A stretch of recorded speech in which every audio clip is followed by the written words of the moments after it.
When your partner leaves you, మీ తోడు మిమ్మల్ని విడిచిపెట్టి వెళ్ళిపోయినప్పుడు ఫస్ట్ మీకు వచ్చే క్వశ్చన్ తెలుసా? వై. రైట్?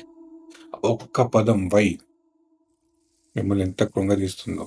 ఈ మిలియన్స్ ఆఫ్ బ్లీడింగ్ ఎమోషనల్గా చాలా కృంగిపోతారు. వై ఎందుకు విడిచిపెట్టారు? వై నేను సరిపోలేదా? వై నాకే ఎందుకు జరిగింది?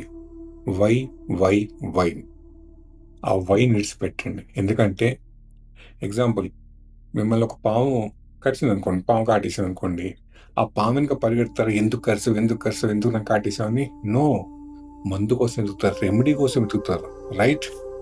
అదే విధంగా ఎప్పుడైనా మీకు బ్రేకప్ అయినా ఎవ్రీ టైం ఆస్క్ వాట్, నేను ఏమి నేర్చుకోవాలి, ఇది నాకు ఎందుకు జరుగుతుంది మళ్ళీ నేను ఏ గుణపాఠం నేర్చుకోవాలి, నేను దీని నుంచి ఎలా బయటికి రావాలని అడగను తప్ప వై వై వై అని మాత్రం వెనకబడకండి. భగవద్గీతలో కూడా కృష్ణుడు అర్జునుడికి బాధపడినప్పుడు ఎందుకు అని అడగలేదండి, నెక్స్ట్ ఏంటి అని చెప్పాడు. ఎనాలిసిస్ మన అక్కడ ఆగిపోయేలా చేస్తుంది, యాక్షన్ మన ముందు తీసుకెళ్తుంది.